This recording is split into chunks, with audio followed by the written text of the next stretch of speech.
जालना शहरातील गोकुळधामकडे जाणाऱ्या मुख्य रस्त्याची अत्यंत दयनीय अवस्था या पाण्याच्या पाईपलाईन फुटल्याने झाली असून येथील नागरिकांना रोज जीव मुठीत धरून प्रवास करावा लागत आहे। यामागे एक कारण ठरत आहे पाणी पुरवठा विभागाचा हलगर्जीपणा आणि फुटलेली पाईपलाईन। गेल्या 6 महिन्यांपासून या भागातील पाणी पुरवठ्याची पाईपलाईन फुटलेली आहे, मात्र संबंधित अधिकाऱ्यांनी आणि कर्मचारी राठोड यांनी याकडे दुर्लक्ष केल्याचा स्थानिक नागरिकांमध्ये चर्चा आहे। फुटलेल्या पाईपलाईनमधून दरवेळी पाणी सोडल्यास सकाळपासून संध्याकाळपर्यंत हजारो नव्हे तर लाखो लिटर पाणी वाया जात आहे। या सतत वाहणाऱ्या पाण्यामुळे रस्त्यावर मोठमोठे खड्डे पडले असून चिखल आणि पाण्याचे साम्राज्य निर्माण झाले आहे।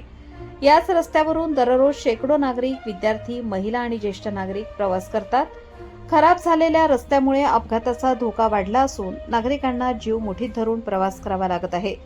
विशेष म्हणजे एका बाजूला लाखो लिटर पाणी वाया जात असताना दुसऱ्या बाजूला या परिसरातील नागरिकांना दर 8 दिवसांनी पाणी पुरवठा केला जात असल्याची संतप्त प्रतिक्रिया स्थानिकांनी व्यक्त केली आहे। एक हंडा पाणी मिळवण्यासाठी महिलांना वणवण भटकावे लागत आहे। भर उन्हाळ्यात जालनेकरांना मुबलक पाणी मिळत नाही आणि या ठिकाणी लाखो लिटर पाणी वाया जात आहे। स्थानिक नागरिकांनी फुटलेली पाईपलाईन तात्काळ दुरुस्त करून रस्त्याची दुरुस्ती करावी, तसेच याकडे दुर्लक्ष करणाऱ्या संबंधित अधिकारी आणि कर्मचाऱ्यांवर कारवाई करावी अशी मागणी प्रशासनाकडे केली आहे। आता प्रशासन या गंभीर समस्येकडे किती गांभीर्याने पाहते आणि गोकुळधाम, गणपतीनगर, चाळगेनगर, मातोश्री कॉलनी, शिवनेरी कॉलनी परिसरातील नागरिकांना या त्रासातून कधी दिलासा मिळतो याकडे सर्वांचे लक्ष लागले आहे। प्रबंधभूमी महाराष्ट्र न्यूज साठी प्रतिनिधी सुनील भारती, जालना।